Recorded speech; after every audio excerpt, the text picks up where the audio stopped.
సమ్మక్క సారలమ్మ జాతర ఎందుకు అంత ఫేమస్ అంటే అది మామూలు జాతర కాదు. చరిత్ర నుంచి పుట్టిన జాతర. చైతన్యపూరిత త్యాగాలతో ఆవిర్భవించిన నిజమైన కథ. మేడారం వరకు వెళ్లి వనదేవతలను దర్శించుకోవడం, మొక్కులు చెల్లించుకోవడం మన సాంప్రదాయం. చాలా మంది తమ మొక్కులో భాగంగా తమ కోరిక నెరవేరితే కోడి లేదా మేకను బలిస్తామని మొక్కుతుంటారు. అయితే ఈ మొక్కులో ఒక రహస్యం ఉంది. అది విదేశీయులకు ఖచ్చితంగా ఆశ్చర్యం కలిగిస్తుంది.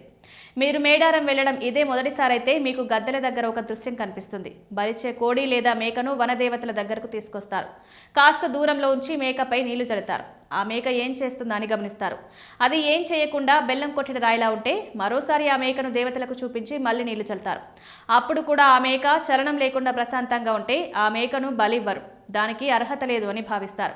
అన్ని మేకలు అలా చేయవు. కొన్ని మేకలపై నీరు పోయగానే వర్షం పడినప్పుడు ఎలా విదిలించుకుంటాయో అలా విదిలించుకుంటాయి. కొన్నిసార్లు రెండోసారి నీరు పోసినప్పుడైనా విదిలించుకుంటాయి. అప్పుడు ఆ మేకను తెచ్చిన వారు సమ్మక్క సారలమ్మలకు ధన్యవాదాలు చెప్తూ మేకను బలిచ్చేందుకు తీసుకువెళ్తారు. ఇదంతా చూసే విదేశీయులు కొత్తగా అక్కడికి వచ్చే వారికి ఆ నీరు ఎందుకు చల్లుతారు అనే ప్రశ్న మనసులో ఉంటుంది. దీనికి కారణం తెలిస్తే ఆ జాతర ఎంత గొప్పదో అర్థమవుతుంది. జాతరలో జంతు బలి ఇవ్వడం అనేది పురాతన సాంప్రదాయం. మేడారం సమ్మక్క సారలమ్మ జాతరతో పాటు శాక్త ఆలయాల్లో ముఖ్యంగా దేవి ఉపాసనలో జంతువులను బలి ముందు వాటిపై నీళ్లు చల్లుతారు. ఆ నీళ్లను బదిలించుకోవడానికి ఆ మేక తల కదిలిస్తుంది లేదా శరీరాన్ని ఊపి విదిలించుకుంటుంది. అది అలా చేస్తే బలికి తాను సిద్ధంగానే ఉన్నాను అని ఆ జంతువు అంగీకరించినట్లుగా భావిస్తారు. దేవతల ఆశీర్వాదం ఆ జంతువుకి ఉన్నట్లు భావిస్తారు. అందువల్ల అలాంటి జంతువును మాత్రమే బలిస్తారు. ఒకవేళ నీళ్లు జల్లిన తర్వాత ఆ మేక విదిలించుకోకపోతే తాను బలికి సిద్ధంగా లేనని ఆ మేక చెప్పినట్లుగా భావిస్తారు.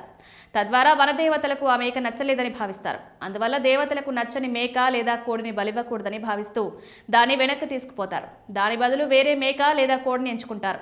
ఈ ఆచారం తాంత్రిక శాక్త సంప్రదాయాల్లో ఎక్కువగా కనిపిస్తుంది. ముఖ్యంగా కాళికామాత, దుర్గాదేవి వంటి దేవి రూపాల ఆరాధనలో కనిపిస్తుంది. మేడారంలో ఇది కోయతెగల గిరిజన సాంప్రదాయాల్లో భాగంగా కొనసాగుతోంది. ఇక్కడ బలి ద్వారా దేవతల సంతృప్తి పరిచేందుకు, మొక్కులు చెల్లించేందుకు ఇలా చేస్తారు. బలిచ్చే ముందు కూడా ఆ జంతువు స్పందనను తెలుసుకోవాలి అనుకోవడం మేడారం జాతరలో కనిపించే గొప్ప విషయం.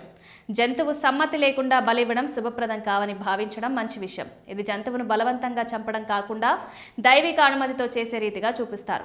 బలివ్వాలా వద్దా అనే నిర్ణయాన్ని దేవతలకి వదిలేస్తూ సంకేతాన్ని కోరడం ద్వారా ఈ జాతర ఎలాంటి సాంప్రదాయాలతో ఉంటుందో అర్థం చేసుకోవచ్చు. ఈ సంవత్సరం ఇప్పటికే మేడారం జాతరకు భక్తులు భారీ సంఖ్యలో తరలి వెళ్తున్నారు. జనవరి 28న జాతర ప్రారంభమవుతుంది. అయితే ప్రభుత్వం ఈసారి భారీ ఏర్పాట్లు చేయడంతో ఇప్పటి నుంచే భక్తులు ముందుగానే వెళ్లి ఆధ్యాత్మిక అనుభూతిని పొందుతున్నారు. ఈ సంవత్సరం ప్రతి ఒక్కరూ జాతరకు రావాలని తెలంగాణ ప్రభుత్వం కోరుతుంది.